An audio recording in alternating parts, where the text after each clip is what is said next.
Happy Diwali दोस्तों। SM की भोजपुरी कहानी चैनल में रौरा लोग के स्वागत बा। दोस्तों, रौरा लोग के दिवाली के ढेर सारी शुभकामनाएं। आज हम रौरा लोग के बीच एक कहानी लेकर आइल बानी।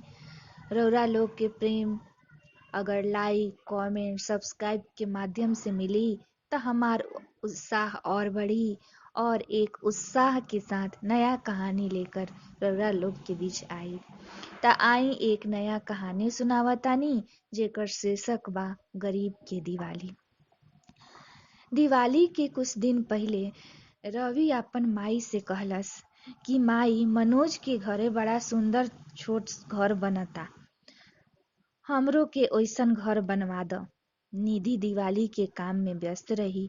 उ रवि से कहली कि ओकरा के घर ना घरंदा कहल जाला, तू भी क्ले से बना ले ओकरा से छोटा घर। रवि ठुनकते हुए अपन माई से कहलस कि मनोज के घर में तब पप्पी भी घुस जाला। उ बतावत रहे कि ओकर दीदी दिवाली के दिन ओमे दिया जलइहन और माटी के बर्तन में मिठाई भर के लक्ष्मी जी के पूजा करिहन। ऐसन करे से घर में लक्ष्मी जी आवेली। माई, हमरा और बुचिया खातिर ओइसने घर बनवा दना, रवि कह के ठुनके लागल। निधि कहली कि बुचिया तभी 1 साल के बिया, उ कैसे खेली। हम शाम में बाजार जाइब तो ओइजा से एक बनेल बनावल घरंदा लेके आई। रवि कहलस कि तू ही बना द। निधि जान छुड़ावे खातिर कहली कि ठीक बा, शाम में बना दे। शाम के धनतेरस रहे। रवि अपन माई के साथे कार में बाजार गईल। रवि के पापा ओकरा के ढेर सारा फुलझड़ी पटाखा दिवैलन। ओइजा उ ढेर सारा घरंदा देखलस तो ओकर अपन माई के वादा याद आइल। उ माई से पूछलस त माई कहली कि अगला दिन घरंदा तैयार कर दे और घरंदा बनावे खातिर थर्मोकोल के सीट, रंग और बहुत सारा चीज लेके घरे गईली। अब उ लोग घरे के बिल्कुल पास पहुंचल ही रहे त उनका एकाएक याद आइल कि उ माटी के दिया ना खरीदली। निधि रवि के पापा मोहन के कहली कि घर के सामने ही कुछ लोग दिया बेचता, ओइजे से खरीद लियाई। गाड़ी पार्किंग में लगा के मोहन रवि के हाथ पकड़ दिया के दुकान पर गईलन। उहाँ रवि देखलस कि रवि के हमउमर के लड़की दिया बेचतिया। मोहन 50 रुपया के दिया लेलन और 100 रुपया के नोट धरैलन। उ कहे लागल कि हमरा भी भंजावल पैसा नइखे त मोहन भंजावल पैसा देखे लगलन। मोहन फिर कहलस कि 30 रुपए के ही दे द, काहे कि हमरा पास 30 गो रुपया बा। बेचारी रोआसी हो गईल त रवि के बहुत बुरा लागल। उ अपन पापा से एक चीनी मिट्टी के गोलक खरीदे खातिर कह देलस। मोहन ओकर दाम पूछलस त लड़की 60 रुपया बतैलस। मोहन त उधेड़ बुन में पड़ गईल। तब लड़की कहलस कि बाबूजी, रउरा एकरा के 50 रुपया में ही ले जाई। रवि के गोलक थमैलस और रवि के हैप्पी दिवाली कहलस। रवि भी ओकरा के हैप्पी दिवाली कहलस और गोलक और दिया लेके घर चल गईल। रात के पापा छत पर लाइट लगावत रहन त रवि भी छत पर चल गईल। पापा बिजली से दूर रहे के रवि के कहलन त उ छत पर घूम घूम के सबके छत के सजावट देखे लागल। ओकरा नजर तभी सड़क के किनारे बैठल दिया वाली लड़की के तरफ पड़ल। उ गंदा फराक पहिनले चुकू मुकू बैठा रहे। तभी एक बूढ़ आदमी आइल और ओकरा के पॉलिथीन में कुछ देलस। उ पॉलिथीन से कुछ निकाल के खाए लागल। ई देख के रवि के बड़ा आश्चर्य भइल कि ई लड़की बिन थाली के भला कैसे खातिया।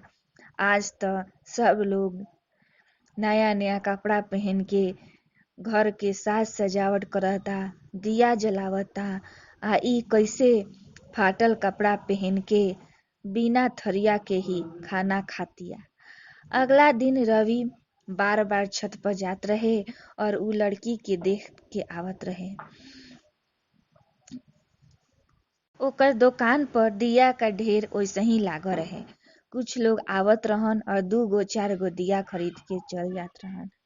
ई देख के रवि के बहुत बुरा लागल कि सब लोग दिवाली मनावे खातिर नया नया कपड़ा खरीदता, फुलझड़ी खरीदता और ई बेचारी लड़की फाटल फराक पहन के कैसे दिया बेचतिया और कोई दिया ओकर खरीदत भी नइखे। जब रवि नीचे जाके देखलस त मम्मी ओकर घरौंदा बना देले रही। तब रवि के मन में एक आइडिया आइल। उ घरौंदा में आपन नया गुल्लक रख देलस और दोस्त के देखावे खातिर उनका के घर ले आइल। मनोज, चिंटू, सुरेश सब आ गइलन। थर्मोकोल के घरौंदा देख के सब कहे लागल कि रवि बाजार से खरीद के लाइल बा। इतना सुंदर घरौंदा ई बाजार से ही खरीद के लाइल बा। रवि जब थर्मोकोल के कतरन देखैलस तब रवि के सब दोस्त विश्वास कैलसन कि ई घरौंदा ओकर माई बनैले बाड़ी। मनोज तब कहलन कि रवि एमे पूजा के करी, तहार बहिन त अभी छोट बाड़ी और तू माटी के बर्तन भी नइख लेले।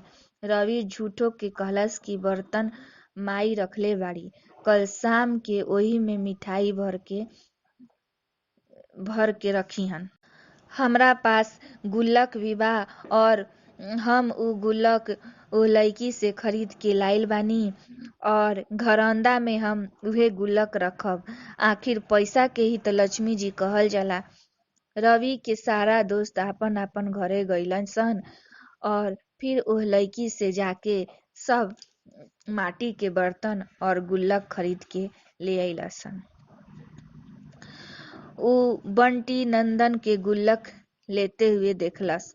उ माटी के बर्तन ले आइल और शाम में फुलझड़ी जलावे लागल।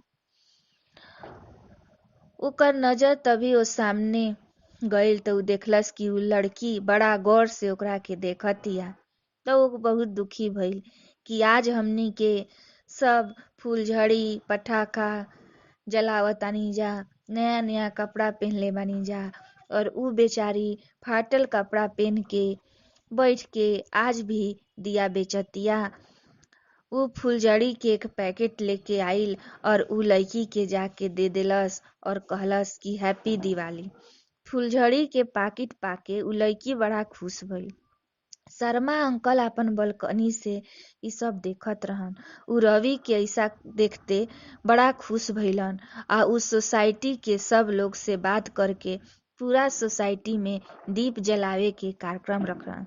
सोसाइटी के लोग सब लोग ओह लड़की से सारा दिया खरीद लेलस। उ बड़ी खुश भइल और उ पैसा लेकर अपन घरे गइल और कुछ पटाखा लेलस और कुछ मिठाई और फिर पूजा पाठ कैलस।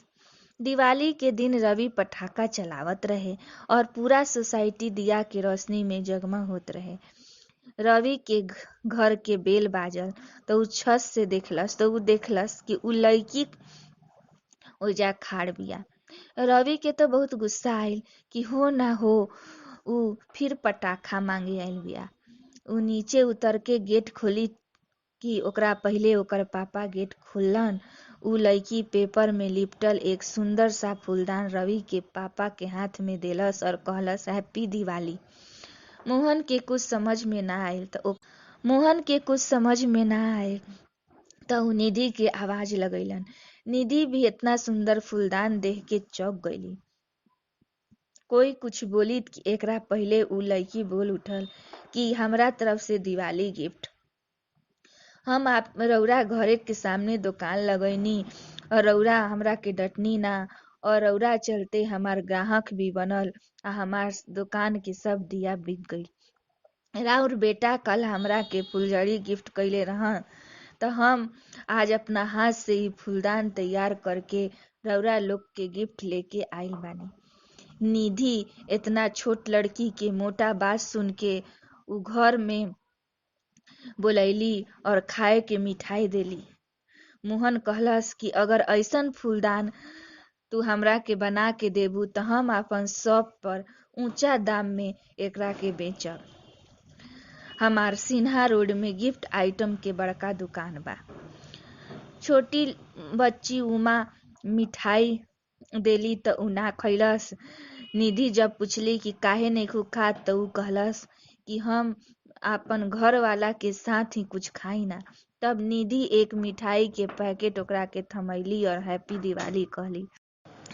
उमा अपना घरे जाके फूलदान वाला बात अपन माई बाप से बतैली तो उनकर माई बाप तैयार हो गई। मोहर और निधि अपन बेटा रवि के फूलझड़ी देवे वाला बात सुन के अपन बेटा पर बहुत गर्व होत रहे और रवि के एह बात के दुख होत रहे कि उ लड़की के लालची समझलस। तो दोस्तों आज हम ई कहानी एजे समाप्त करतानी। फिर एक नया कहानी के साथ आई। धन्यवाद।